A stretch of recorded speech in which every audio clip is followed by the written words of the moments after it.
Everyone. I hope everybody is feeling good in life. Welcome to yet another episode of Cricket Premis. That's right. I have my implements, my dress up, my costume ready for you guys.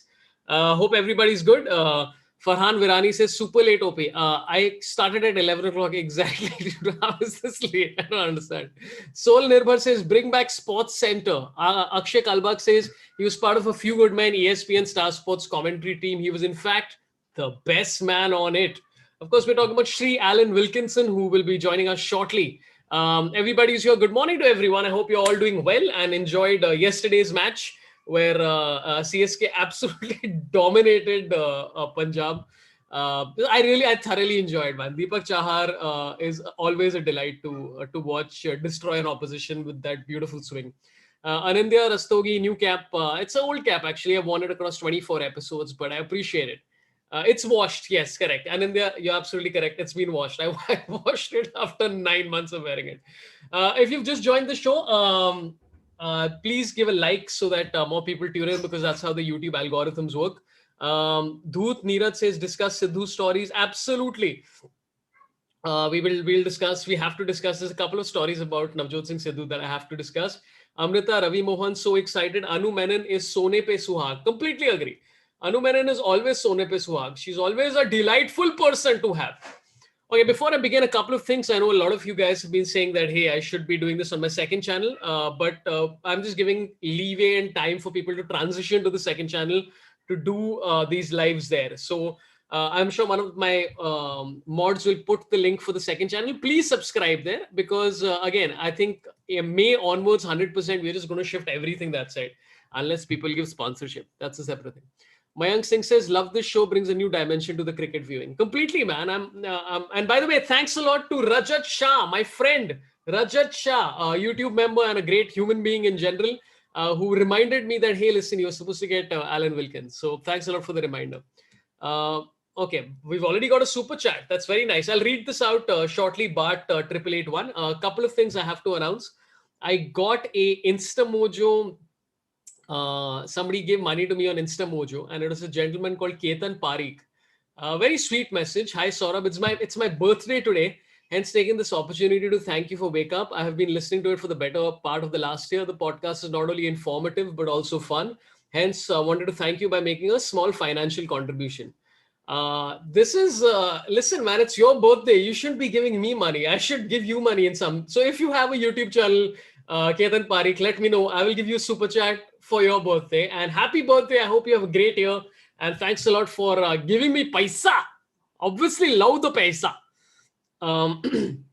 So a couple of things I have to announce. I don't know how many of you are on our Discord, but if you are on Discord, then we are doing this My 11 Circle thing with everybody on the Discord there. And we've done 3 matches so far playing as part of the My 11 Circle. And I think I've finished first in 2 and second in 1. And then there's somebody called Neeraj who finished first in 1. Yesterday, I made 700 rupees. So I'm very excited that I made 700 rupees on My 11 Circle. So please get in there. I'm going to put a link out there and you can sort of download it from there itself so that we can support some of our sponsors. You can win rupees 1 crore as the first prize and the entry is 1 rupee. So that's insane. Beat VVS Lakshman and get a chance to win 5x. Download now and get 1500 rupees joining bonus and 20% extra cash. Make your team now. And again, get on our Discord. Our Discord has a separate section for My 11 Circle. And every day of the league, we are going to be putting one sort of link there and we compete against each other and make sure that it's sometimes it's like a small entry fee, sometimes it's not. So that's about it. Cool. Let's get down to this, guys. I'm very excited. I'm very, very excited. Soul Nirbhar says I'm trying to win 1 crore in My 11 Circle. Very good. Good plan. Again, if you've never heard the show before, here's how it works. I bring in guests and we talk about all sorts of things. Today, of course, the topic is my favorite topic of all, which is cricket. And we have a legend of broadcasting who's going to be coming in and we're going to be talking to him. And you can also get your questions in. Usually I give preference to super chat, but if you have a normal question, even on normal chat, I will try and take that. So I'll just read this one from Rajat Shah, who says, "You're welcome, Saurabh. Nothing can replace the epic broadcast held together by Sirs Alan, Sunny, Shastri, Sidhu Boycott, and Harsha in the 90s to 2000s." Completely agree, Rajat. Great recommendation once again. Okay, I'm going to introduce my first guest. Again, please throw a like so that more people tune in. We are up to about 300. Let's get it up to our standard levels of 1,000 plus. All right, she is a comedian of note, my old friend of life and beyond. She has a special on Amazon Prime called Wonder Menon, and she was also very famous for being Lola Kuti on Channel V, amongst other things. Please give it up for Anu Menon, Shrimati Anu Menon. Please, Shrimati Good Anu Menon. morning, BFF. As you said on your Insta post, I was like, Ambati Kuttan. Ambati Kuttan, Ambati Raidu. Absolutely. Yesterday, dark, but listen, we won. I have only good things to say now. I'm in a bright and sunny mood. It was a great. I thoroughly enjoyed. I love how at the end CSK was like, "Let's get this quickly," and then very quickly realized, "Oh, we can't get this that quickly." But 4 wickets down, I was like, what was that? What happened? No reason. Yeah. All right. Let's bring our guest of honor. He's as people have said, a few good men, legend of broadcasting. Also, the one of only two men to get Sunny Gavaskar bowled around his legs. And as Sunil Gavaskar himself said in Alan Wilkins' book, he is Alan Wilkins' bunny. So that, I mean, there are very few people who can say that about anyone. Please give it up for Mr. Alan Wilkins. Sorry, Shri Alan Wilkinson. Shri Alan Wilkinson is here. Ah, nice to meet you. You know what you've just done? You have just gone into a leap of faith by trusting me with technology to come on like that, because technology in me is like Harsha Bogle in fashion. It's a tough mix, let me tell you. It's but anyway, it's lovely and nice to meet you, Anu. Nice to meet you. Sir. What should I call you? Should I call you Sir Wilkinson, Shri Wilkinson, Alan? I want to get the protocol right up top. Alan's fine. Alan's fine. It depends if I'm checking into a hotel and Harsha Bogle is phoned ahead of the hotel to tell him who's coming. And then I am Shri Wilkinson. But you can call me Alan. It's fine. But I just started reading your book, easier said than done. And first of all, the forwards, there's about 6 forwards in the book, which like people really like you. Well, do you know, that was sort of a process really, because I have a lot of friends in a lot of sports, and I wanted Sunny. Essentially, I asked Sunny, and I've known Sunny Gavaskar a long time. And I when I first was thinking about writing this book, because I always wanted to write it, and I wrote it. I didn't have a guest, a ghostwriter or whatever. So I asked Sunny a long time ago, I said, if I do get this book, would you write something for me? And he very kindly said, I would love to, which he did. And then I know another person back in Wales, in my home country, who was a great Olympic athlete, and he and I worked together for the BBC. So he said, if you don't ask me to write it, I will be very unhappy. So I asked him to write. So I had 2 forwards. And I think there's another one somewhere. But anyway, so I got a couple. So very happy. Because, the book was published here in India by Rowley Books. And it was a joint venture with another publishing company called St. David's Press in Wales. So it was, on both sides of the divide. By the way, you forgot Vijay Amritraj. He was the other forward. How dare you? How dare you, Alan? Shocking. No, Shri. Now, what I was trying to do was set it up to the big one, you see, so that you could have said, now, what about Vijay Amritraj? Now, in fact, I think Vijay's was the preface. Was I right? Maybe. I got the book right here. I can check up. We can check this up. This important bit of information. Please check. Anu, if I don't get this right, I've lost my great friend. Because I have a story about Vijay and you. Oh, I want to hear it. I want to hear it. You can tell the story. I have to scroll back because I'm way ahead. So 2 years ago is when I met you briefly at the Wimbledon brunch at the Taj that Vijay hosts every year in 2019, which was the year of the World Cup. Yeah. And it was to commemorate his 50 years of being at Wimbledon. And you gave this lovely toast, which I have on my phone, and I listened to again yesterday, where you were full of praise, for Anand Amritraj's sartorial choices. I mean, the way he dresses, like rainbows have an inferiority complex because it's so colorful. And you said, Vij, whenever I'm in your company, you make me feel like I'm 10 feet tall.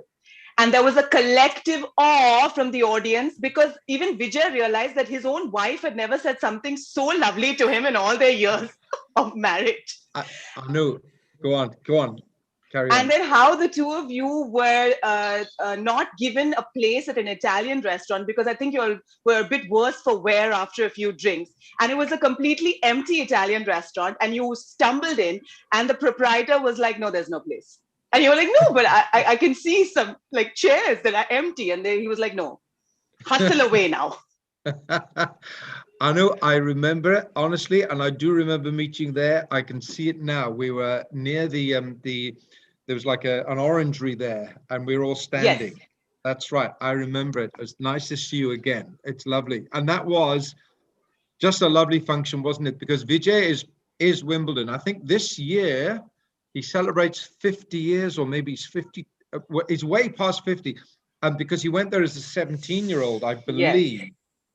And so, you know, he has all these wonderful sort of ambassadorial roles with Rolex and aeroplanes and Visa and whoever it is. And so but essentially he's still Vijay yes. Amritraj. And, you know, I think I might have tried to convey that day that actually being with Vijay is not work. Could you imagine somebody says, would you go to Wimbledon for 2 weeks and sit with Vijay Amritraj and talk tennis? Honestly, sometimes I have to pinch myself to say that it happened, that I've done, 18 of them with Vijay Amritraj. And, you know, when we haven't done it for a few years, but I really hope we get back together because I've never worked with anyone who makes life so joyful, and work so easy and such fun. And yet at the same time, he's such an expert. And his son, Prakash, yes. is doing fantastically well with the tennis channel right now. He's brilliant. But have you seen him? Have you seen Prakash? Yes. He is like Arnold Schwarzenegger. Yes. He's a giant. So, which is not like Vijay. Vijay is not like his son. So, but you know, I remember that day. It was a lovely day, and oh gosh, those lunches, by the way, they are long, which is why when we went to the Italian restaurant after one of them, we did go there because we were a little bit worse for wear, and we were hungry. And the manager of the restaurant saw us stumble in, and he said, "I'm sorry, we're full." And there was no one in the restaurant. And Vij just said, well, of course you are. And we left. You know, great days. I could spend all day telling you about Vijay Amritraj, but you know enough about Vijay. You know, he's just one of this country's great ambassadors, isn't he? We've met him twice, and both times it was. I'm sure you know our mutual friend Arjun Rao. I don't know if you know Arjun. Yes. Yeah. So we met him. So Arjun Rao calls me and he's like, "Hey, do you want to meet Vijay Amritraj?" I'm like, "What kind of stupid question is that?" Of course I want to meet Vijay Amritraj. So we showed up, and you just have to sit because you ask Vijay about anything, and he will tell you a 1 hour incredible story about that, which is it's tremendous. Absolutely, he does. He's never short of a story. Let me tell you, he's never short of a story. You know, when, excuse me, when we're at Wimbledon, he's got 3 phones and 3 accents. So when he recognizes the Indian number, it is, please. When he recognizes the American number, it's, you got it. Tickets on the gate. And then the English number comes up on his phone, on the England phone, and he's frightfully English. He's wonderful. And, you know, Vij carries it off, but he's the most popular man because in our studio, when everyone walks past, Federer, Navratilova, when they all go past, they all stop to say hello to Vijay Amritraj. That's the measure of this man. Okay, we have a lot of comments coming in. I just got to read out a couple of them. The first one came from Bart8881, who says, a huge fan of Shri Wilkinson, dreaming of an Avengers-style crossover with Alan, Harsha and Vijay Amritraj talking about cricket and tennis, Saurabh Opi. That would be interesting. I'm just imagining who's going to have to wear the tight clothes because eventually, yeah. Harsha. Has to be Harsha. Harsha is built for tight clothing.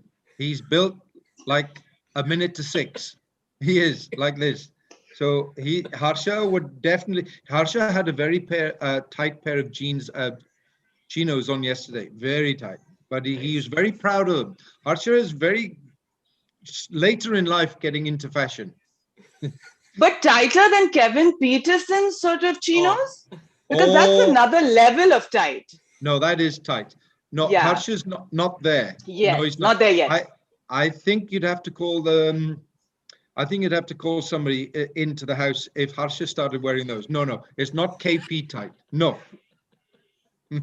So Anu is a big fan of KP, and she always messages me something that he said, and we keep sharing anecdotes about him. And then she shared the photograph of him with the chino. She's like, "This has gone too far. This is my limit now." Also, I've seen him in cycling spandex. You know what I mean? I mean, it takes a very brave man. You know, like how the runners used to in the 1980s, like wear those really tight, like spandex. And I'm like, no. I mean, he's testing my love now, to be honest. No, you've got to be very brave to wear those. And this corner, we don't do that. No, we don't do that. No. Oh gosh. Okay, I'll take a couple of questions and then we got to talk about of course the IPL which is happening. Abhidarshan Reddy and Arya Paturkar, thanks a lot for your very nice super chat, really kind of you. Rajat Shah has a message which has disappeared here.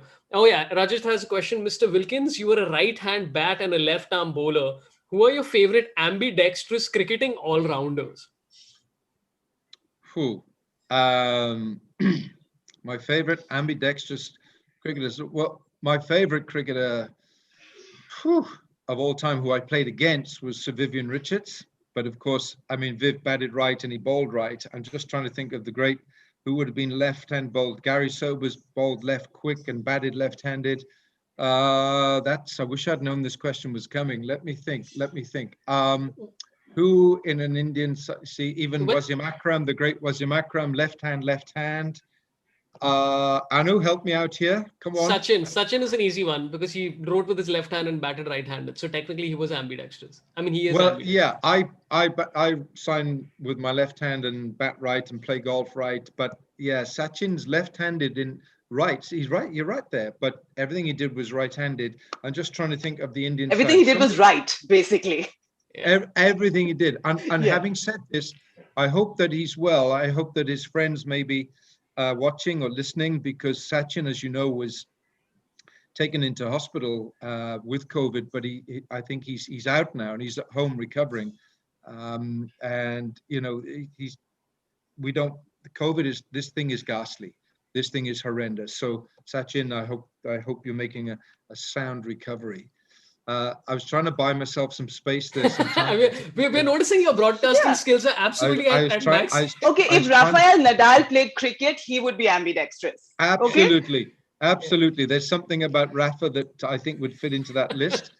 Well, I'll give you options. I think the chat is here to help us out. Somebody's saying Lance Klusener, Michael Clark, Saurav Ganguly, Ben Stokes, Ravi Shastri. You got to say Ravi Shastri as your coach. Yes. Yeah, Ravi does it. Okay, Ravi Shastri, fellow Glamorgan cricketer, absolutely. And actually, we were talking about this last night about Ravi. Ravi's got a record that really is a fantastic record, and he only captained India once. And I think Ravi could have been one of the great captains of India had he been given, he was around at the time when there were loads of great players. But Ravi has done wonderful things with Virat and the team, and you know, it's a cocktail that works. You know, Virat Kohli and Ravi Shastri, the emotion, there's lots of emotion there. Ravi's out there, he's in the face of the Australians, so he fears no one, and neither does Virat. They don't fear anyone, and I think that's the brave new sort of face of India, and I think that's why Ravi is so good for Indian cricket right now. Yeah, I mean, I quite enjoyed it. I mean, even when that sort of conversation was happening between, like, I think Anil Kumble's departure and all of that stuff, I was like, maybe the captain should be with somebody they're comfortable with because it's their team essentially. So yeah, and they seem to be really hitting it off. But let's talk about yesterday's match. I mean, you're of course watching the IPL, and yesterday somebody, by the way, put in the comments that can we have some insights on Ian Bishop dancing yesterday? which is Oh, something dear. that happened. Well, look, there's one thing that Ian Bishop was never going to do. Whether you put £1,000,000 in front of him, or I don't know, that might have tilted him, but he wasn't going to dance. Ian Bishop was not going to. Ian Bishop moves like a large ship in the ocean, slowly. He I does. mean, He very few turns people slow. notice that he caused the stoppage at the Suez Canal. Well, if you got that in mind, he's an enormous human being, Yeah. and when he was a cricketer, he was frightening with the Yeah. ball because it was so. But Bish is measured. Everything is within his grasp. And when slats, Michael Slater said, "Come on, Bish, you can dance." No, it was never going to work. Anu, Bish was never going to dance in that commentary box. Forget it. But full marks to Michael Slater for trying. I mean, he held those broad shoulders of Ian Bishop and actually physically, and they didn't move, like they did not budge. No, well, you try and move a car. I mean, that's what I mean. Bish is a huge human being, but he's concentrating on the game.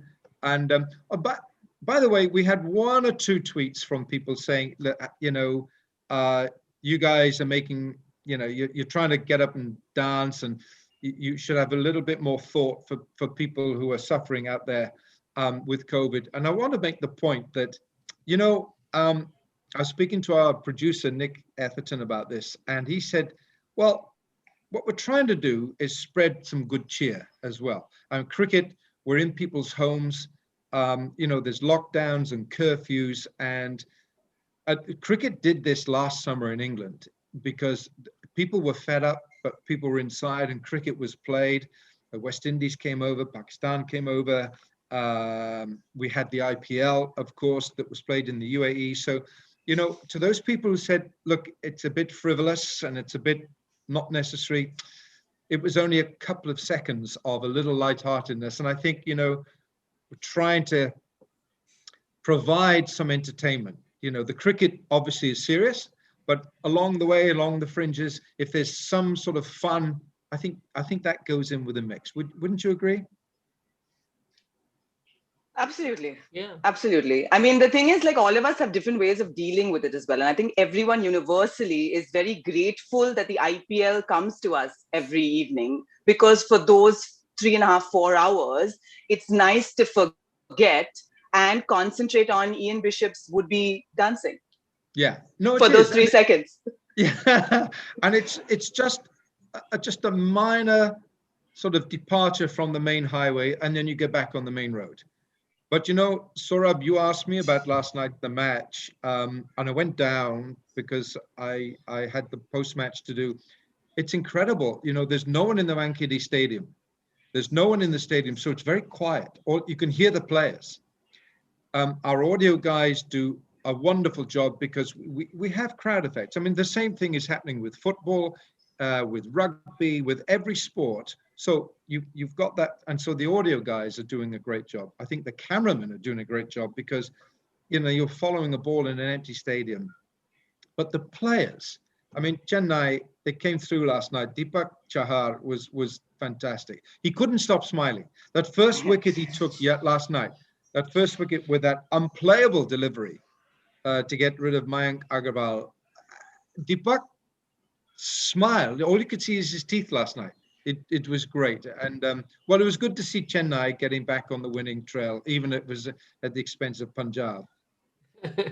Anu was very delighted. Anu, what did it mean yesterday? What was your favorite moment? Like, I would say that one was that delivery to Mayank Agarwal, and even that bouncer to Puran was beautifully done. Yeah. I thoroughly enjoyed. Look, I'm just happy we won because I was very bitter last year, Alan, because I'm from Chennai. And so I felt like, what is going on? Are we just a retirement home for retired cricketers? I don't understand. Poor Sam Curran is 21 and everyone else is 38. What's going on? This geriatric team, I don't get it. So I was huffing and puffing. So I felt a little more settled yesterday, I have to say. Yeah, I agree. In fact, I'm going to ask you both. So if you're in commentary and you are doing Chennai Super Kings and you don't want to offend anyone, okay? So you know that the average age of the Chennai Super Kings is a little bit above some of the other teams. So I'm going to ask you what expression you would use on commentary, I thought of something. I thought, like, autumn leaves. In the summer the leaves are green. In the autumn they get just a little bit yellow and sort of that nice orange color in the autumn. So you can have an autumn of your career. But I use the word experienced. Yeah. It's a very experienced team. So I've used that word. I want you to think of another word. Seasoned, experienced. I mean, it's all of those synonyms. It's Yeah. every one of those. Experience is the key. Such a spring in their step. Lovely. Yeah. Got it. I'll use that next time. But I thought Chennai looked good last night. Chahar was fantastic. And in Ravindra Jadeja, they have the best fielder. To me, he's one of the top 3 fielders in the world. I love the way that guy covers ground, goes across the field. He can field out in the boundary. He can field close, that inner ring. He is fantastic. Who are the other 3 though? Yep, pardon? Who are the other 3? Who would be the other 3? I would say Chris Jordan is probably up there. Chris Jordan is there. Yeah. Absolutely, Chris Jordan is there. Virat is there. Not on the basis. Not of lately, catches. Alan. No, The number of not for a catches year that have now. gone down. I see year. that. Yeah. You've got Temba Bavuma, the South African skipper. Yeah. What a fielder. I mean, he is a bundle of dynamite, that fella. So I think of 1 or 2 Aussies. There's got to be another. I think Steve Smith. Steve Smith would be in there as well. Let's have a think. Fabian Allen from the West Indies is there.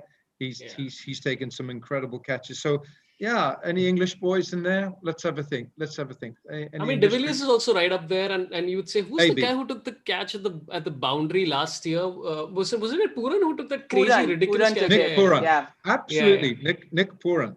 He was involved in a car accident about 3 years ago, smashed his ankle, his foot, and he was out of cricket for a year, and he ballooned in weight, but now look at him now. So, it can be done, and he looks great. So I think these guys, with their fielding skills, have just taken the game to another level. Sometimes you just think, how on earth did they do that? Honestly, they defy gravity sometimes. I mean, you've been watching cricket for so long, Alan. Yeah. Like, would you say that is the biggest change? The fact that the fitness levels and just the dexterity when it comes to fielding, has that been the bigger change, apart from, of course, like T20 and money and all of those other extraneous things? Anu, absolutely. I mean, the expectancy of captain, if it's his fast bowler, I mean, I see fast bowlers running after the ball where in years gone by, they give it an escort to the boundary and they watch the ball going over the rope, and they'd watch it like this. Whereas now they dive at the ball. I think that's got an inherent problem as well, because you don't want fast bowlers getting injured saving a run. Yeah. But if they don't do it, it's frowned upon by the team. So I think there's a huge change. It's a real the playing expectancy and expectation, is just gone beyond. And these guys are athletes. They are real athletes now.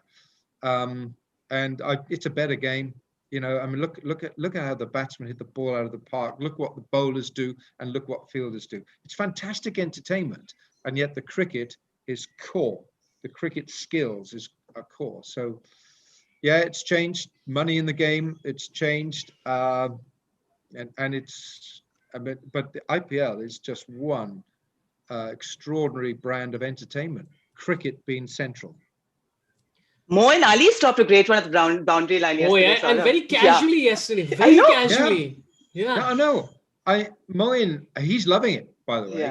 Yeah. I spoke to him yesterday. I said, where would you rather be? Birmingham or Mumbai? He said, I'm staying out here for as long as I can, because it's 2 degrees and snowing in Birmingham. The cricket season has started in England and it's snowing. Yeah. So, you want to be here. By the way, Moeen Ali seems to be like with CSK getting the role that I think England should have given him. Like, he's suddenly elevated and using, like as Dhoni said yesterday, it's about using your resources to the maximum. And I really enjoy seeing Moeen Ali in a T20 match coming down at number 3 and having like whatever 3 to 4 overs bowled, because genuinely been very, very underused by England, I feel. Yeah, you're right. Stephen Fleming said, we did a little interview with him during the game, and Stephen Fleming said, we want to get the best out of Moeen, so we're putting him in high up the order 3. And we've said to him, go and express yourself, which is what he did last night. The problem is with England is that you've got so many, that top order with England has got so many good players, but now, with England, there may be a role for Moeen because Ben Stokes is going to be out, and we understand till July with this broken finger. It's this this finger. He's broken this finger here. So it's quite a bad break. It's not his bowling hand, it's his left hand, but he's going to be out. So I think that's given Moeen a chance to express himself, and I think he'll be a great fit for Chennai. He could be the X factor for Chennai, the Super Kings this year. You like that, Anu, don't you? No, the thing is, I saw it when I had this chat where I was like, I'm not so sure about Moeen Ali at number 3 because that's Rena's spot, and is it too much? Is he coming too high up the order? And then he's obviously just flourished. So much for that. Yeah, he has. Suresh Raina's also can be that number 3 man as well. I think with Chennai, they can change it when they want, and they will. They'll do it. If MS thinks, let's change it because he can. He and Fleming are 2 great thinkers of the game. So I think they will change it when they look at a pitch or when they look at the dynamics. Have they got too many left-handers up the top there? They'll do it. And it'll happen. Alan, is this Dhoni's last year as captain? Just one more Chennai question and then Saurabh can take over. What's the inside goss? Is this his last IPL? Should we be preparing ourselves? Should I buy a lot of yellow clothes?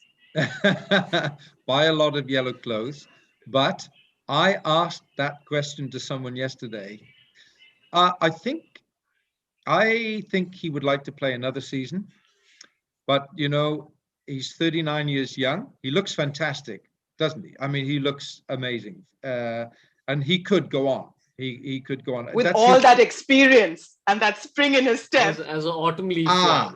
Correct. So that's his call. And we don't know because he's such a private guy. I think he's just been the most extraordinary cricketer, not just for India, but globally. This guy so modest, so self-effacing, and he's got all the skills, leadership as well, and he's done it Dhoni's way.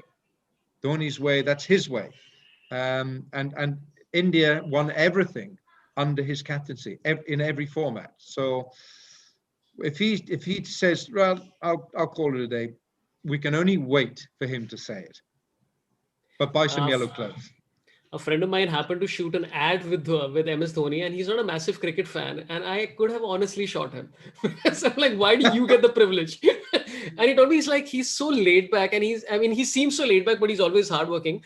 And he said, I learned time management from MS Dhoni because I just asked him a simple question about how do you manage your time, and MS Dhoni basically told him that I don't understand why people say that you don't have enough time in the day. Because he's like, I've done the calculations when I was very young, and it's like you need 8 hours to sleep, you need about 2 hours to eat, and the rest of the day is yours. And I'm like, yeah, that makes sense. You literally do have 14 hours to do whatever you want in a day. That's a simple MS Dhoni sort of motivation, yeah. I think he's got a lot of things worked out. I do. And he's got a home life as well. And the call on these guys to be in the public eye.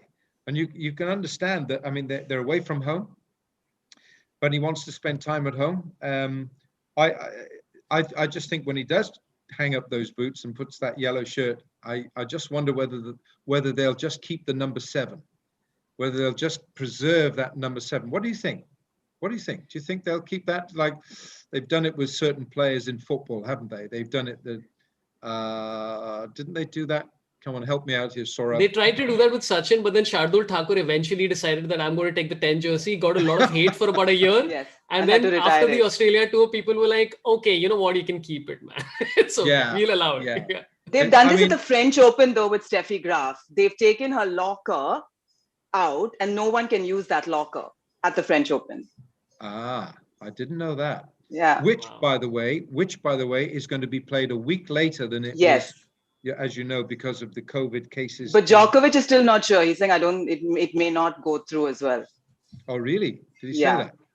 But of course, I'm still smarting from the fact that Nadal lost to Rublev last night at Monte Carlo. But I'm not bitter at all, Alan. That's not. No, I not at asked all. Vijay, I begged him. I said, can you please just get a note for me from Rafael Nadal to say, Anu, yes, you are the greatest platonic love of my life. And he refused. He said, I can't stand the way he plays. Absolutely not. You're a big Nadal petty fan. Man. Do you know how blessed have we all been to be watching tennis, working on tennis with Federer, Nadal, Djokovic, Murray, and Wawrinka. There's one or two others that come into the scheme here as well. I mean, 10, 12 years. Or more than that. Roger Federer is still going. He's 30. Is he 39 now? 81. 40 this year in August. Yeah. I mean, mind-boggling. And we have been, you flick of a switch, you watch it, and there they are on your TV set. We've had a decade and more of the greatest in tennis. People go on about Roger Federer's longevity, but I think also it's because he has 2 sets of twins. So I think he'll do anything to get out of the house and push that career for as long as possible. And what are the chances? What are the statistical chances of having 2 sets of twins, girls and boys? Well, I mean, usually when you take the ball as a tennis player, you usually take 2. So I mean, it's just maybe the universe just said that, listen, this is something that's going to happen. That's a new theory, but it's a good one. By the way, the theory I heard about Roger Federer and a bunch of other athletes, specifically when they are in the autumn of their playing years, is that some, I think, sports, whatever, one of those people who's a sports expert said that they've started increasing the span of time that they sleep. So Roger Federer apparently sleeps 12 to 16 hours a day. Is what, and this is apparently a fact. I'll send you if you guys don't believe me. This is Roger Federer. Where did you read this, Saurabh? Did you just make this up? No, I didn't make it up. 12 hours sleep. There you go. Just Google 12 hours sleep, Roger Federer. It's an actual thing. Indeed, Roger Federer once said, if I don't sleep 11 to 12 hours per day, it's not right. I don't have the amount of sleep. I hurt myself. So there you go. I am going to look at that.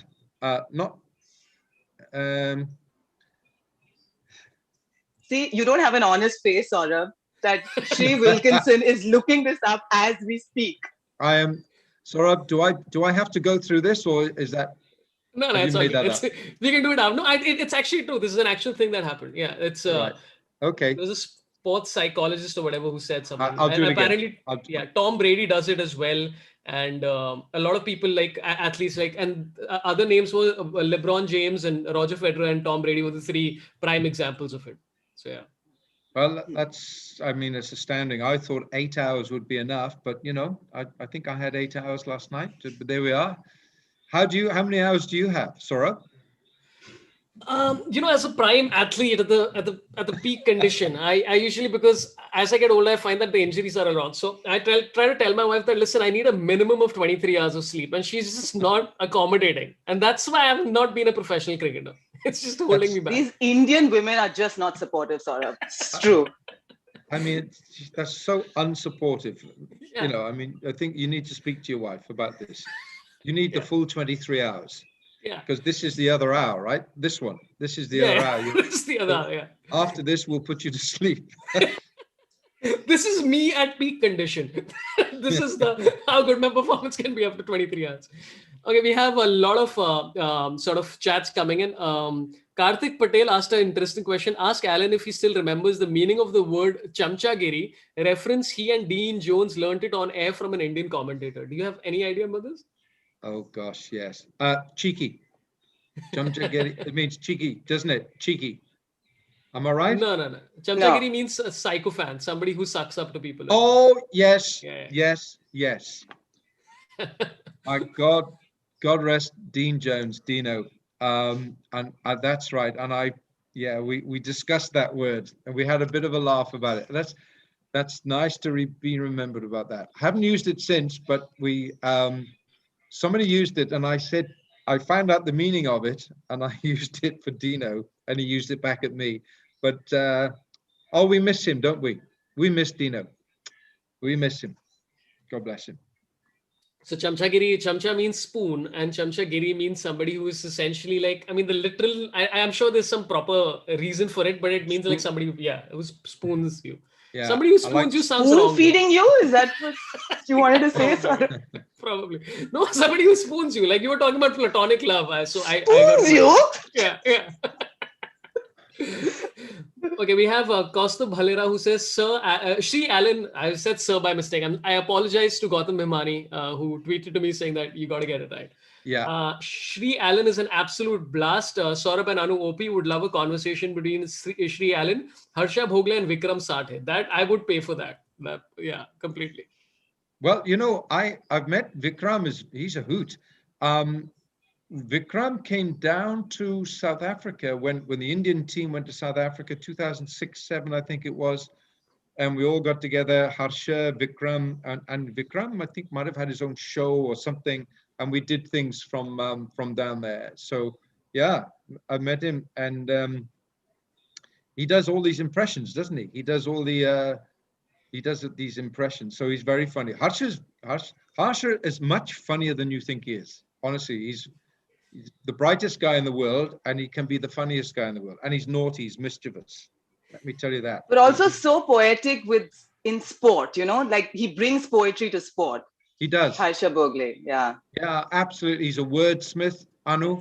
He's a wordsmith, because he's a mechanical engineer by, he went to Ahmedabad, IIAM or IISM? IIMA, yeah.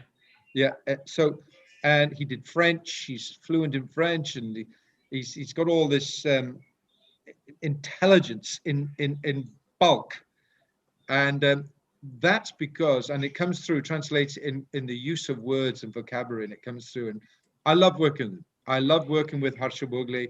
I love doing a commentary stint with him. Everyone's different in this commentary box. Sunny Gavaskar is different from Michael Slater, from Simon Dool, from Danny Morrison and Lisa Staleka, Mel Jones or Isha Guha. We're all different, which is why you can never please everyone all of the time.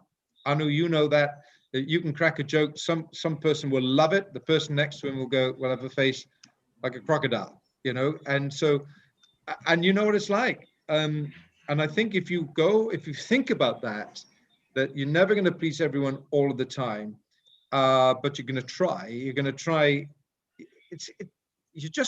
got to live with that. I'm sure there are people who go, oh God, he's on again, or Harsha.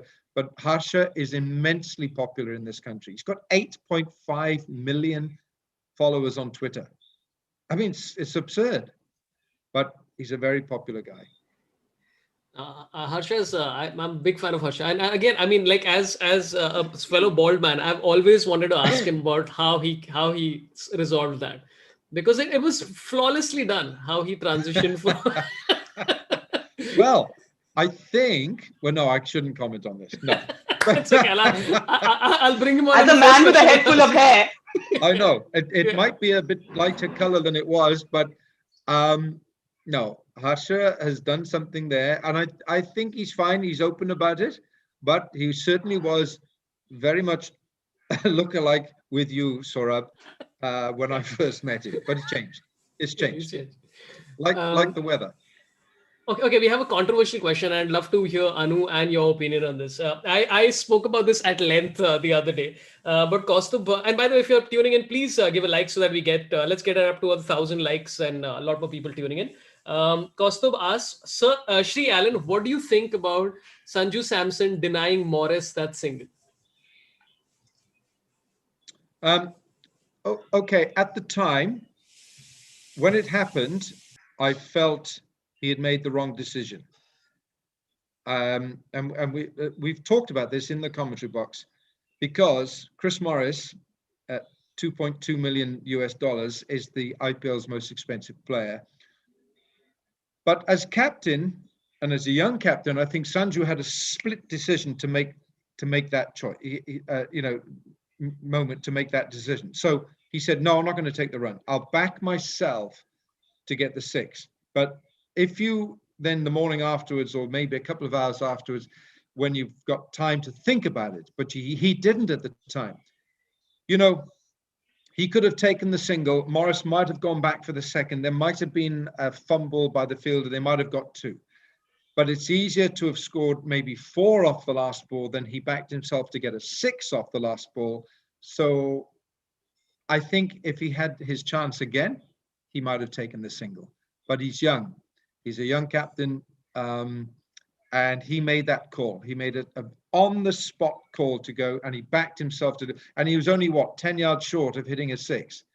So I tend to go on the positive side of Sanju, and I'm a huge fan of Sanju Samson. I first saw him when he was 17, and I thought there was a touch of Sachin in him.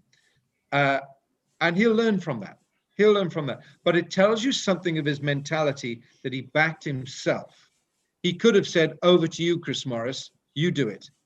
But he didn't. He said, I'll do this for my team. So I'd rather err on that side. What about you, Anu? So I didn't think there was anything wrong with that. Also, right now it's a post-mortem we're doing, right? So the fact that if it had paid off and he had gotten that 6, which he very nearly did, we would have been hailing his bravery. So now in hindsight, you're thinking, oh, why didn't he? But technically he was a set batsman. Chris Morris wasn't really doing that much. Yeah. So, I mean, I think he took the responsibility for it, right? So if it came off, we would be hailing him. And if it didn't, he would said, you know what, I put my hand up. I made the wrong call, maybe, or not. I decided to take a calculated risk. Yeah. No, absolutely. And as I say, I think I'm having sort of gone through it like that. I think it just tells you that Sanju was standing up for his team, and that I think he's wonderful. I mean, how well did he play that night? I mean, goodness me, he's a great player. He really is a super player. Well, may I ask you quickly though, Alan, what do you have to say about these young captains, right? So they've gone with a Rishabh Pant in Delhi. Of course, he's the golden boy of Indian cricket, but he's also only 23 years old. So they've gone with a Rishabh Pant, say, over an Ashwin as captain. They've gone with a Sanju Samson. So what are your thoughts on the choice of these young players leading their franchise teams? And it's also a beautiful moment where Rishabh Pant is under Ajinkya Rahane's captaincy in Australia, and now in IPL, Ajinkya Rahane is playing for Rishabh Pant as captain. I know it's extraordinary, isn't it? It really is, and I think it's the franchises investing. They are investing in their young talent, and they're saying, look, we believe that you can do this for us. And I don't think it would have been a rash decision. Rishabh Pant, there's something about him, and he's yes, he's young, but he looks pretty calm, doesn't he? Don't you think? So I think, Ashwin might have thought, well, maybe that should have come my way. But at the same time, I like what we're seeing. I like the fact that they're investing in this youth as for captains, and it's good policy. Go with it, stick with it. And also, you see, by doing that, if you have a more seasoned cricketer in your team, it means that they're not weighed down.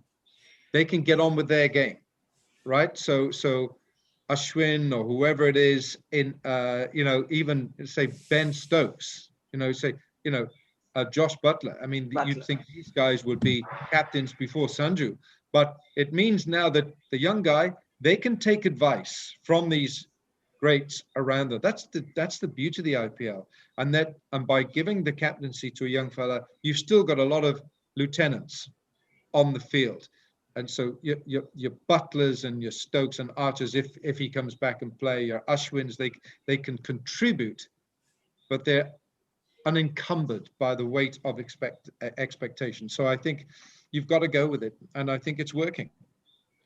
It's interesting that you mentioned about all the legends in the sort of who have the year. Like Ricky Ponting said that Ashwin should have bowled a 4th over, which I kind of agree with. But during the strategic timeout, I'm assuming that you have the opportunity to convey that to Rishabh Pant, right? Yes. Yeah, no, that was an error. We said in the commentary box, I thought Ashwin had, because he bowled 3 overs for 14. Yeah. And there were 7 overs to go. And I thought he had to bowl one of those overs. Maybe he should have bowled the 15th or the 16th. But Ashwin this guy, he wasn't going to go for 20. So I think that was an error. And it's good. I mean, Ricky Ponting, very open, honest of him to come out and say we should have bowled Ashwin for that 1 over. So, yeah, I think that was Ricky holding his hand up saying we made a mistake. I just want to give the both of you some, I went to a thesaurus just for other words for experienced. We also have knowledgeable, seasoned, master, accomplished, well-versed, skillful, expert, qualified, and my least favorite word, competent. Oh, competent is horrible. Yeah, competent. Ooh. Yeah. Experienced. Accomplished is a good one. Accomplished. Is Yes. I like that. Accomplished. Shall we agree that we'll use the word accomplished in the next match? Absolutely. Thank you, Anu. I think that'll come with a tag. Accomplished. Thank you, Anu Menon. And then my English literature degree is very happy at this point. No, listen, you had to look it up. Your English degree would be useful if you didn't look it up. That's because I was multitasking. I was listening to you and looking stuff up. Okay? Come on. Well done. Well done. Okay, we have another question coming in from Bart 8881, who would love to hear Alan's thought on how coal-pack deals could be impacted by Brexit and the potential consequences to English domestic cricket. By the way, I saw a video of yours where you spoke about coal-pack, and I didn't. It was a very nicely explained. It was a great explainer on coal-pack. But yeah, it's a good question about coal-pack and the impact of Brexit. Well, in a nutshell, coal-pack doesn't exist anymore because Britain has voted to leave the European Union. So the European Union as such, the EU, means when Britain was in it, the coal-pack was a Czech ice hockey player who went to the European court. He wanted to play for someone else or another country or another team. And they said, no, you can't do that. And he said, his name was Kolpak, Yannick Kolpak or something. And he said, no, that can't be right. We are one European Union. He went to the European court and won his case, which is why cricketers who found a way of, like the South Africans have found Kolpak deals. They found a parent or a grandparent with an English heritage or a Scottish or whatever, and they've got in through the Kolpak door when Britain was part of the European Union. But now Great Britain is out, the United Kingdom is out, it can no longer apply. So coal-pack does not apply anymore. Wow. I think that's why Dwayne Oliver, I thought, what a phenomenal test career he had. I mean, I think his average was like 16 or something ridiculous like that. And I think he was one of the last few then to do the coal-pack, I guess. Yeah, absolutely. Yeah. So, it was a way in for some South Africans. But again, looking on the bright side, it might keep some of the South African talent from draining away from South Africa and keep them in South Africa, because obviously they've got a few issues themselves to resolve. There's such talent there. That's a whole nother story as well. But maybe coal-pack will help countries like South Africa now that this coal-pack doesn't apply. Because Morne Morkel's father was very vocal about it, saying that my son isn't getting enough opportunities in his home country, and that's why we're having to look outside. Yeah, absolutely. And, that's why they looked to play in England. But a lot of things will change now with Britain and Brexit and everything else. I think we're going to have visas to get into France and Spain. Oh my God, Alan! Welcome to our lives. Oh yeah. I mean, we're going to have to get visas, whereas now, when normality resumes, of course. But I mean, I've driven down to the south of France. You just show your passport in Calais, and you just drive. But now it's your visa, exactly. Welcome to the real world, hey. Listen, can I quickly ask you a story? Saurav, can I quickly ask? Let me say this. So Danny Morrison and Alan Wilkins, obviously very good mates. And he asked for you to tell all of us why you two call each other omelette. It has something to do with a series sort of a commentary in Bangladesh. So we want to know the story of why you call each other omelette. Has he asked you that? Yes. How would I get the story otherwise? Okay. So Danny, every message, omelette, omelette. And a lot of people know we call him omelette. So we were commentating in Dhaka, in Bangladesh. It was Bangladesh versus, could have been New Zealand. I think it was New Zealand who were visiting years ago, maybe 15 years ago. And we were standing outside this hotel in Dhaka. It could have been the Pan Pacific. I think it might have been. Everyone used to stay at the players, the umpires, the commentators stayed here. And our car hadn't arrived. And we were getting and the traffic in Dhaka is worse. It is horrendous. So we had to get to the Bangabandhu Stadium. And I said, Danny, I think we could be late. It's a no-no. You must never be late for a cricket broadcast. And I think Danny was doing the pitch and I was hosting it, and I said, this is not looking very good. So we're on the phones, we phoned the ground, we phoned the producer, and we said, look, it's not looking good at all. We said, you better prepare to start without us. And so the production manager was phoning. Eventually this car turned up with our driver. They said, Mr. Danny, Mr. Allen. And Danny said, where have you been? He said, please. So we're late. He said, sorry, I'm late. Sorry, I'm late. I'm late. He kept saying, but his accent was very strong. He said, sorry, I am late. And Danny said, I don't want to know what you had for breakfast. He said, I just want to get us to the ground. I'm late. So it started as I'm late. And it translates itself to omelette. So everything that Danny says now is omelette, and he calls everyone omelette. God. Ages back, I'd gone with my family to Switzerland, and we were staying at one of these places, which is like the whatever rented out, not a hotel, a villa, or whatever. And when we were checking out, the lady said that you scratched the pans, and we said we never cooked even once. She said, no, you took a knife and put it. So my sister and me, for the entire duration of the European tour, just kept saying knife and losing our minds. And museums across Europe, we just crack each other by saying knife, huh? But isn't it crazy, the English language? If you think about it, why would you put a K in front of an N? Because you say Nike, right? Or Nike. So you could have put the K, you could Kanike.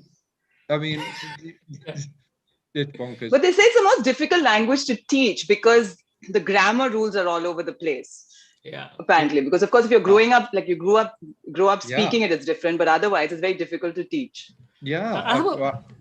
I have a random question, which is that you think if ever there was a situation where Danny Morrison, Graham Swan, and Navjot Singh Sidhu were in the commentary box together, the only way to control them would be inside the Hadron Collider. That seems like way too much energy and insanity. I think there'd have to be some Valium put into the cakes to come into the commentary box just to calm it all down a bit. How is my friend Navjot Singh Sidhu? I haven't seen him for a while. Haven't seen him. If pots and pans. What a boy. Okay, I know you have a very busy schedule. We'll take one last question, and you've been very generous with your time. This is a question from Arya Patorkar, who says, what is the one moment in the recent cricketing history that Sir Alan Wilkinson? Sorry, it's Shri, Arya. I'm sorry to correct you there, but Shri Alan Wilkinson would have loved to call but wasn't in the commentary box. The one moment in recent cricketing history that Shri Alan Wilkinson would love to call but wasn't in the commentary box. 2011 here in Mumbai, India winning the World Cup. I was on a flight. I was on a Singapore Airlines jet heading to Augusta to do the Masters golf. And I got the result as I was flying over America. And I missed it, but I had done the semifinals, and I did a lot of my cricket in Sri Lanka for that tournament. But because of the clash of dates, and I was doing golf and tennis as well as cricket, I missed that final. So, and I thought Ravi's final comment, when Dhoni hit those winning runs, was fantastic. And actually, when I got to Los Angeles, somehow I got it on my phone. Somebody had sent me a clip, and I don't know how they did it. It must have been highly illegal, but I got it on my phone because And so I missed out on that, and I felt I missed out on a big party in Mumbai. I mean, I'm sure there's a couple of other occasions, but that does stick out very much. So you would choose India winning over England winning? Oh yeah. Ooh, Yeah. Alan Wilkinson has to, Shri Wilkinson has to think about this now. Yeah. Put him in a spot of bother. You see, what happened, and there's a reason for this. You see, okay, so when we get like handbooks like this, you know, for cricket tournaments, they'll put commentators, you know, Ian Smith, New Zealand, Simon Doull, New Zealand, Graham Smith, South Africa, Harsha Bogley, India, and all the way down the list, and it'll come to me and it'll see Alan Wilkins, nothing. That's because I didn't play Test cricket, so they leave it blank. So I was thinking, well, they could have put England, except I'm a Welshman, or they could have put Switzerland, and I would have been very neutral. But so, and the reason why I said the 2011 World Cup final here, India, is I've spent, because I first met Harsha in 1996 on Azharuddin's tour, the Indian tour to England, when Saurav and Rahul made their debut at Lord's. That's when my cricket broadcasting with what was then ESPN Star Sports started. So I've known Harsha for 24 years, and my affiliation with Indian cricket is a lot stronger than it has been with English cricket, because I've been living on this side of the world rather than the other side. So that answers your question. But Harsha gets India in brackets, and why doesn't Alan Wilkins get? I don't know. Yeah. Anu, I should at least have Wales, shouldn't I? Yeah. Absolutely. You know, and in fact, I should write to the ICC, care of Anu Menon, and sort of won't get you far, sadly. And that'll get me absolutely nowhere. And I should say, why don't you put Wales, or Switzerland, or Mumbai, Maharashtra, or Singapore, which is the Switzerland of Asia, is what the term is. Yeah. So, yeah. Well, those days have gone now. Singapore, great, lovely place to live, fantastic place. Quickly, can I ask you one question before you go? I've just been dying to ask one question. I'm okay. I got time. Which is, you've played cricket, therefore it is your first love, and you commentate on it. But it's the fact that you do golf and tennis, and you've done, MotoGP and rugby and all these other sports. Do you ever feel, was there ever a sense of trepidation that, oh, I don't know these sports as well, or I haven't played them?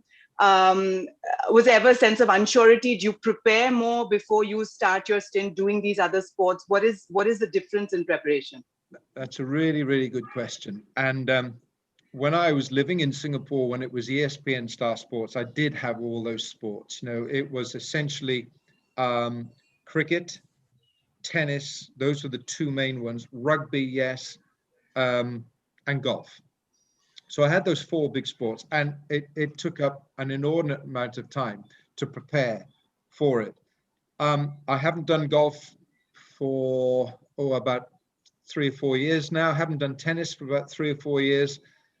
Rugby, I've done a little bit in the last couple of years in England. None in Wales, but I have done in England. But those sports have tailed off now as I realize there's so much to work on in cricket. So now it's actually, in answer to your question, Anu, it's helping me now that really I'm concentrating just on cricket. But I would love to do one more Wimbledon with Vijay, maybe 2 more, maybe 3 more, because cricket and tennis go hand in hand. I hope so. Anyway, I really do hope so that comes off. But yeah, it takes a lot of work to prepare for those. But there's so much going on in cricket. Yeah, you've just got to keep ahead of it. But cricket, tennis, Vijay. By the way, I just realized that I was just reading your book, and this is an easy plug. In literally the first few pages, you mentioned that you used to wear your collar up because of your hero, Gary Sobers. And that's literally what's happening here. So there you go. This is all in my head. This is nicely tied in. So yeah. I don't know. I just do it. And I see Ricky Ponting does it as well. It's not that I want to be Ricky Ponting. It's just that that's the way it is. Yeah, I did. I watched Gary Sobers. He had his collar up all the time, and that's another story. My favorite. Alan, this has been an absolute pleasure. Thank you so much for being very generous with your time and just a delight to talk to. Thanks a lot for giving so much of your time. I really, really sincerely appreciate it. Thank you, Saurabh. And Anu, lovely to meet you again. And let's hope we have another Wimbledon lunch or occasion to meet in London, and we can hear and see Vijay and Anand and co. I would love to meet the accomplished Alan Wilkins. Yes. I would love to meet you, Anu, once again. Thank you so much. Thank you, Saurabh. Thank you, Shri. Alan Wilkinson. Thanks a lot. Really a pleasure. Get the book. Easier said than done. Follow Alan everywhere. And of course, it's a delight to see you in the IPL as well. You can switch off your video. We'll continue onwards and have a good day. Have a tremendous day. Thank you so much. Thanks a lot. Thanks to all the comments so far. We'll continue for about 10 minutes more. There's a lot of super chats and also a lot of stuff to discuss. Anu, have you been enjoying the IPL so far? What's been your favorite 63 moments? Or your favorite? Dude, what happened in those two matches in Chennai? What happened?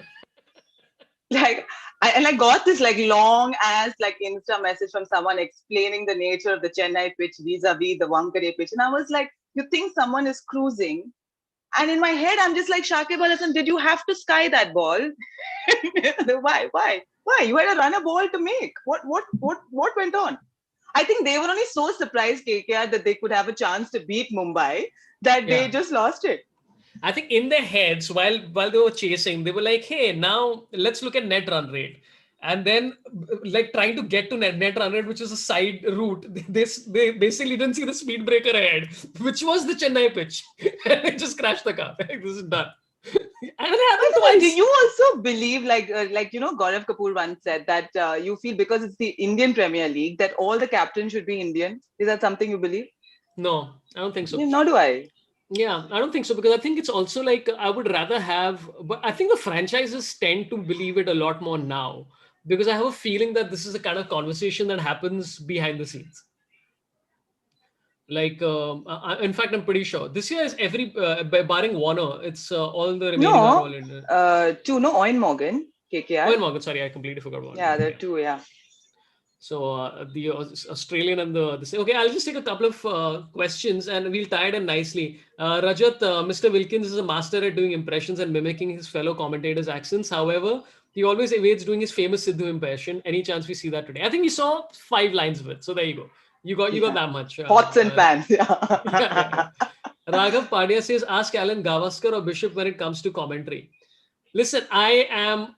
You know what? I think it's very hard to... What do you think? Gavaskar or Bishop? Gavaskar? Yeah. Okay. Also, his West Indian accent is kick-ass. Huh? Oh, dude. He's very good with impersonation. Yeah. He's great. I think it's that specific accent though. Yes. When he says "man," I'm like, oh, Sunny G. But it's so funny that the Sunny Gavaskar. Okay, I was checking out Alan Wilkins' videos. There's a video where Sunny Gavaskar talks about sharing a room with Joel Garner. Oh. And it's a really funny story about how Sunny Gavaskar thought he was alone in the room and alone in the house, and he went to pee, and then he came out and didn't zip in time and found that there was some lady. 6'7". No, there's some lady who was in Joel Garner. And it's just Sunny Gavaskar saying, "Where did you come from?" And Joel Garner says, "I had covered her because he's so big." It's one of my favorite Gavaskar stories. It's a great story, dude. There was this frame, okay, David Warner and Jason Holder. The cameraman couldn't get them in the same frame. I was like, when you say giant among men in this IPL, you mean it literally. Because my God, Marco, how are they so tall? Chris Morris, 6'5", as a bloody amateur.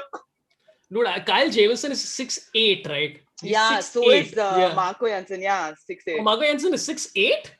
Jason Holder 6'7", Chris Morris 6'5". My God, dude, those are some tall. I mean, they're almost as tall as me.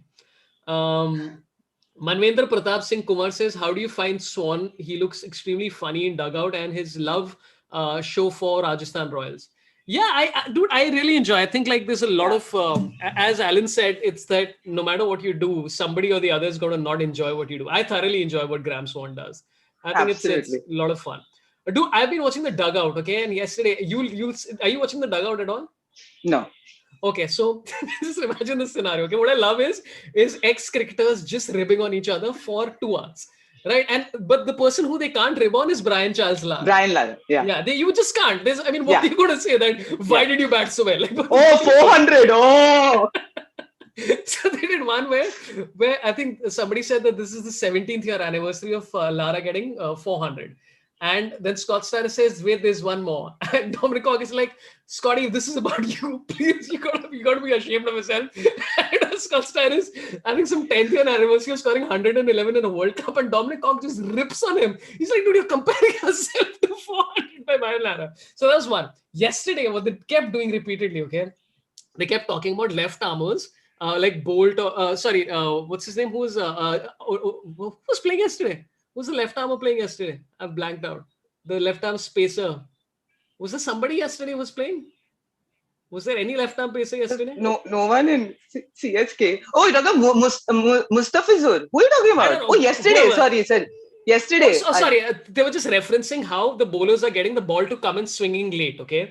And each time they did, they had Shane Watson on a Zoom call, and they kept replaying Shane Watson getting LBW to Trent Bolt. Okay? To the point where Shane Watson is like, dude, I get it. Like, they played it 7 times in an hour. And Scott Starris would be like, that's a very nice delivery by Deepak Chahar. And this is the kind of swing that, that he can get. And then they again play Shane Watson getting LW. It's great. I am thoroughly enjoying the Dugout. It's really fun. Yeah. This Graham Swan has 3 kids, okay? So I was doing the short stint with ESPN Crick Info, and Ajit Agarkar, so they were both going to do something together. And Ajit has 1 kid. So we both started ripping on and saying, how do these Angrez people have 3 and all? And he's left his poor wife to manage 3 kids. And he's saying, I want 1 more, but my wife is not willing. I was obviously, Graham Swan, because you're sitting in India for 5 months while Bichari Akela, she's handling 3 kids. Yeah, dude, it's I think this former cricketer vibes is like, especially people who know each other, is great, man. I'm thoroughly enjoying it, and also you can sense sometimes the difference between like, in India it's the respect, right? The respect, and sometimes I feel like it's too much, right? And then you see Ganguly, Sehwag, and all of these people commenting together, and you're like, okay, it's just about people who've played a considerable amount of time together. And then the vibe is the same. Okay, we have Akshay Nathu who says, sorry, omelette to the super chat. Absolutely love Sir Alan Wilkins. Loved him from ESPN Prakash Amritraj days. No, Vijay Amritraj days. But you're close. Yeah. Mandan Tendulkar says, please ask Alan about what he thinks about last World Cup. I think New Zealand deserved it more than England if those weird ICC rules are not there. But yeah, those ICC rules are unavoidable, man. I think there's nothing you can do about it. Otherwise, I mean, if you've not done the research on it, it's basically like the reason why a overthrow hitting the bat or the batsman going for a boundary is considered that is because then the alternative is, and this is highly unlikely that will happen, is that the fielders will just start aiming for the batsman to avoid them running. So that is and it might not happen in international cricket. It might happen like in, say, a lower level or something like that. So that's the reason those rules exist. So yeah. But I feel they should have just shared it. What's the harm? It could be the first time in history they shared. Yeah. Oh, by the way, Pranit Athavale says Arshdeep and Karan. Yeah, of course. Arshdeep and Karan. Yeah, that makes sense. But what's been your favorite, what's been your favorite standout performance so far? Like, what is the one that sticks out?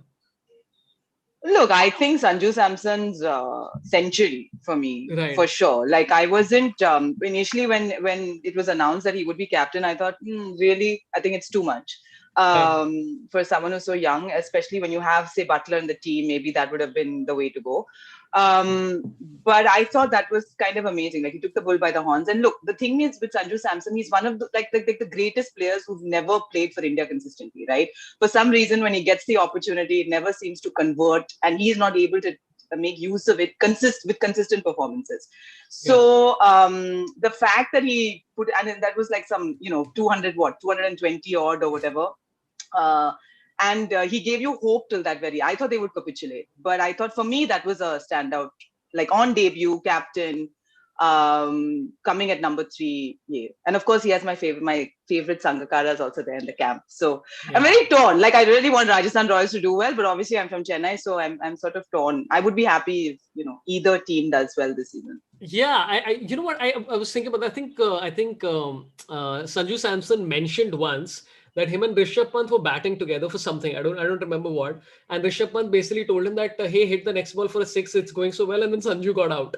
Right? So I was like, this is and in my head I was like, dude, Sanju Samson and Rishabh Pant batting together, especially in a T20 match for India, is I mean, everybody should make that happen. Because you have two guys who are capable of effectively like completely destroying the opposition. I would literally put that over playing all of these guys were very talented batsmen like KL and Mayank and all of these guys. I would 100% prefer these two, like Rishabh and Sanju Samson in the middle order. But don't you feel like you need a foil though in this scenario? Like you need a foil. So one person is going crazy and the other person takes the back seat and is more like I feel like that would work better because this is like too much of an explosive combo. I mean, but it's like yeah, I guess if you're saying like Kohli and De Villiers, then Kohli is usually the foil. Yes. And yeah, but I think both of them are capable. At least Rishabh now has like shown over the last year that he's capable of being either. Like he can go in either direction. So I just want to see that happen. I think it's great. You know who I was very happy for yesterday, day before yesterday was Unadkat, man. Like, can you imagine after a year and a half of people, including me, shitting on you for literally 2 years, and then you come back? I was like, thank God, good for you. But the beautiful thing is when he said because he's got married, he feels more settled, and I was like, oh, just give it some time, Jaidev. February mein hua shadi, matlab calm down. One of the Instagram memes that were going around was about Bumrah, where they said Bumrah joins the Chahal club of forgetting how to bowl after marriage. I was like, no, that's not necessarily true. Ooh, yeah, it's one of those. Yeah. Okay, there's Govinda Dayama says Destination Unknown was fabulous, Anuji. So thank you. Destination Unknown, I think it's Veer and you and Amit Tandon and a bunch of others. So it's Veer and 2 friends basically for visiting different cities. Yeah, Nithin JW says Sanju's very talented but equally inconsistent. I don't think so, dude. I think it's started. I think since the last IPL, he seems to have realized that that's a problem. No? Yeah, but then he went to Australia and even there things didn't work out. But that's a weird thing, right? KL was in great form in the IPL and somehow couldn't transfer that form in Australia. So, yeah. Yeah, but I agree. I think he needs a longer rope. I mean, also, why has Punjab changed to red and gold like Bangalore? I'm like, come on, you were red and silver. Just like, what is going on? Yeah, stop confusing us with your uniforms. Yeah, and it's I generally and also like, do we need another Kings? Yeah, just enough of this Kings. Everybody wants to be a king, and then of course KL Rahul, who's like, call me, what is it, King Legend? Wasn't that what it is? It's like, you think that's what influenced them to be called Punjab Kings because KL is like, I'm King Legend.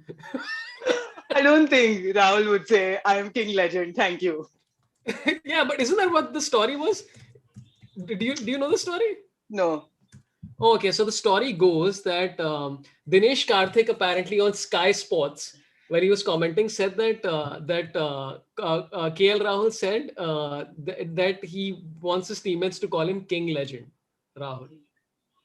Which I was like, and you've taken Dinesh Karthik's word for it. That's true. Yeah, that's true. Yeah. But it's also like, I didn't realize this, that apparently Glenn Maxwell chose being called the Big Show. Like he said, which but that you'll believe. Sounds about right. 12 crores pe I am the Big Show. Why not? Yeah. But imagine having that confidence in yourself. Like to say that, hey, listen, call me like, don't call me Anu Menon, call me Swag Master Gogo. Like that's my new thing from now on. So by that logic, are we saying that Michael Clark wanted to be called Pup? Such low self-esteem. Yeah, please call me Pup from now on. Yeah. Yeah. Copying old RCB with Kumble, KL, Gale, and Mayank, says Nitin. Yeah. I just do the other colors, man. I just want to tell the teams that there are other colors that exist, and they are This more is than why kings. CSK was so clever. Chose yellow because they knew no one else will choose it.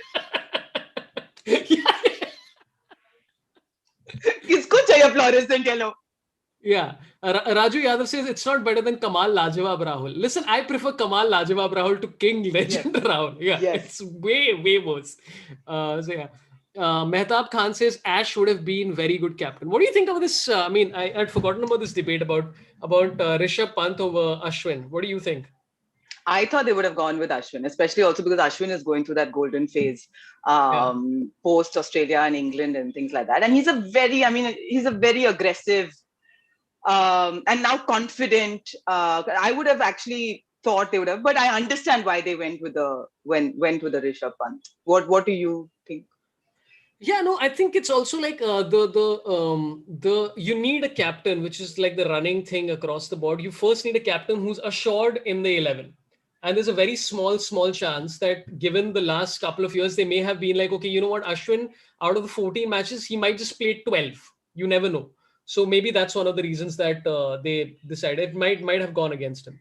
Though I would play Ashwin in every T20 match. I think he's a because also like I think if you're going through like the last couple of years economy and stuff like that as a bowler, it's been a little lower than he's used to. And yeah, but his first match he struggled, but he's more than made up for it in the second one. Yeah, because he just decided to bowl at other stuff. Dude, so dugout, okay. Brett Lee was talking about, he's like, I don't understand why bowlers in the IPL across the board, I think they did some stats and they found out that of the bowlers, only 6% of balls bowled are aimed at the stumps. And he's like, I find this absolutely ridiculous. He's like, because unless you're bowling a bouncer or trying to get an outside edge, which in T20 cricket is after a point quite this thing, you want to be aiming for the stumps because it increases your chances of getting a dismissal. And I'm like, that makes perfect sense. So what is his theory behind why it's happening? Because everybody's experimenting too much, and that comes to Ashwin, because Ashwin has been like, who right now said, I think was it Manjrekar or somebody who said that he's experimenting too much in T20. I'm not sure if that's true or no. Ashwin he's talking about. But by the way, have you been following the predictions of like the running joke? So now the running joke is Gautam Gambhir, Akash Chopra, and who's the third one? I've forgotten who. They've got all the predictions wrong. Okay, like they've got like 85%. So yesterday Gautam Gambhir said that Dhoni will hit the most number of sixes, right? And I'm like, dude, he didn't come out to bat. So the running joke now in the cricket meme culture has been like, whatever Gautam Gambhir says, the opposing team is like, thank you so much for letting us win. Okay, by the way, there's a great comedic moment. The timing was brilliant between Gautam Gambhir and Brett Lee, because, you know, Virat Kohli hit the chair in the dugout, right? When he got out, he was really frustrated with the chair. So Gautam Gambhir said, oh, I wonder if he's going to be fined by the match referee for this. So Brett Lee was like, why do you think? So he's like, because I was fined. So Brett Lee said, because I was in this chair and I was, so Brett Lee said, how much? Too much. Like a lot. So I'm feeling bad for him that like Virat Kohli only got told off. Yeah, but I think, didn't he get fined, or he got? I thought he just got told off, and I was like, oh, Gambhir is not going to be happy about this. That's great. Akshat, okay, we'll just take a couple of comments and then we'll end at 12:30 exactly. Nitish Arora says Ashwin copying Parag's round arm action ridiculous. First of all, it's not Parag's round arm action. Please correct yourself. It's Kedar Jadhav who started this whole trend, which is also tried by what's his name? Manoj Tiwari. Manoj Tiwari? Who's the cricketer, man? Yeah. He also tried that which I you know what? I still think that was an interesting idea to try, dude. But how is that legal though? That delivery. If you go below this, then it's not allowed. But I think it's going to be the next step though, because both times Parag has done it, he's got a wicket in the over. He got Gale out when Gale was absolutely steaming, and he got Rishabh Pant out. And I think in one of the commentators mentioned that his job is just to irritate the batsman. And I'm like, that's so true, because like if you can imagine Rishabh and Gale going like, what the shit are you doing, dude? Yeah. And then they got out of irritation. So I think that it's whatever works, man. Good for him. Wasn't he in the under-19 in 2017? Like, was he with Washington Sundar and Rishabh Pant? This Riyan Quite Parag? possible. Quite possible. Yeah, I think he was in one of those. Yeah. I mean, he still looks like he's in the under 19. Hey, but so does Parthiv Patel. And when Parthiv Patel has like grey, I was like, Parthiv? How? When did you grow up? I so want to see I want to see Prithvi Shaw standing with Kyle Jamieson. That would make me so happy. That would be like just. I mean, that's what they should do before every match, right? Like just not for fun. Get your cheap thrills out. The camera going up it. Yeah. Imagine the toss with these two like side of captains. Can you imagine? Okay, we have Rushikesh Kulkarni says no, he's much younger. So apparently no, later. Akshat Chetty also says later. Okay, he's much later. I think he's 20. I mean, Rishabh and all are 23. Yeah, he's much younger. Wait, let's check. Let's check how old he is. Riyan Parag is 19. Wow, so he's actually one batch younger than that. Anubhav Mathur has a weird this thing where he says, I believe BCCI should now allow teams to have 5 overseas players in playing 11. Every team is struggling to find the right overseas balance. Your take? What do you think? I don't agree. What do you think? No, I think 4 is good enough. The only reason I would say 5 is so that Kane Williamson can find a place for Sunrisers. That's the only reason I would say 5 because it's been a historic problem between him and Bairstow. You know, they don't know what to do. Yeah, but between Bairstow and Williamson in a T20, I would 100% choose Bairstow like about 90% of the time. I mean, unfortunately, that's the truth. But yeah, I think the reason why they have 4 is because you want to figure out the balance. And that's what makes it interesting is you figure if you have 5, then it just like, and one of the big reasons is that it's the Indian part of the Premier League, right? You got to have, you got to promote Indian players and all that kind of stuff. But also actually they have many country captains like Jason Holder and Kane Williamson and David Warner. Like I'm saying that. Yeah. Dude, I was surprised that Nokia wasn't playing. Like I would. No, he has COVID. Oh, he does? Oh, shit, dude. Oh, man. So him, De Kock and Rapada came together, right? From Pakistan, from South Africa. Yeah. And Shahid Afridi was very upset saying, how can Cricket South Africa let them go in the middle of a series? And I was like, it's IPL, they make money. So, I mean, let's not be surprised here. So, so he's COVID positive. That's why he didn't play.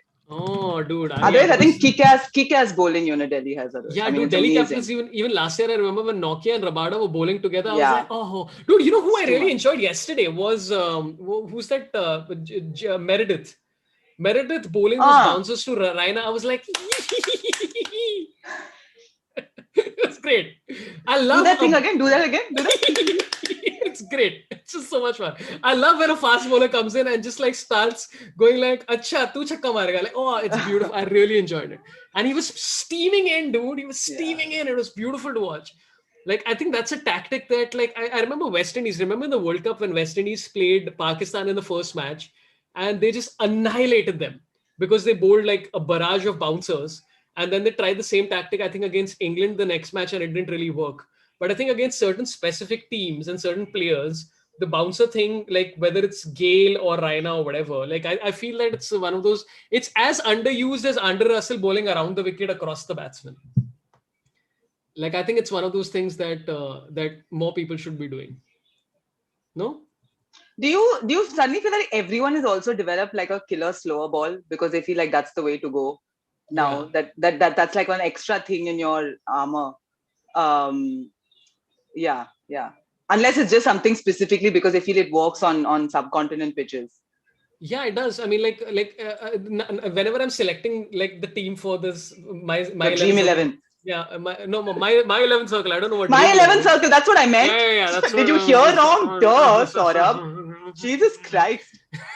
So every time I select a team on my 11 circle, I've been selecting Indian pacers a lot. Because I think that what's his face? Harshal Patel basically showed that, and again, Lee was mentioning this, that you can't just float in a slower ball.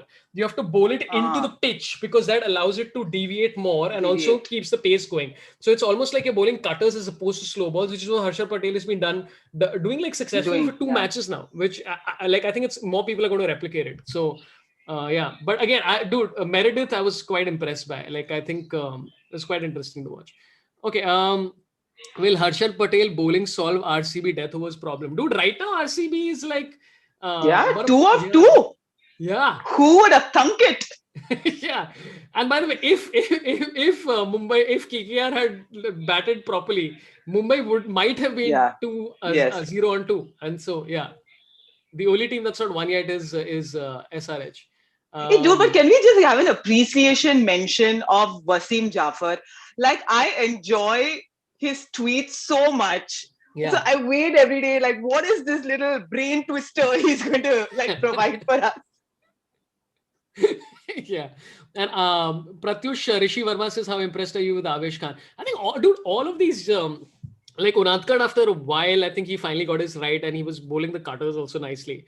Like yesterday, I think Sam Curran at the end, like it was so interesting for me to watch, like Mohammad Shami batting, and Sam Curran was like, I have already said across 3 deliveries that I'm going to be cutting the ball across from you as a slow ball on the outside.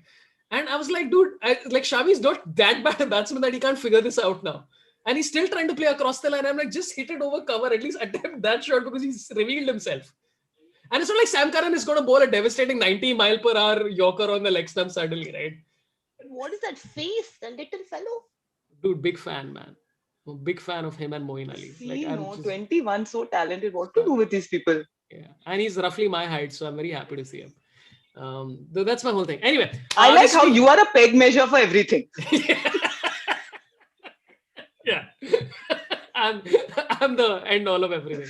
Yeah. That's about it. Everybody tuning in, thanks a lot for tuning in. Please give a like and we'll be back tomorrow. Oh yeah, Sunday tomorrow is I'm getting Amit Tandon and Abhijit Ganguly, the angry young cricket fan of all time, who's constantly angry with everything that's happening in cricket. So he'll probably talk something illogical and it'll be great fun.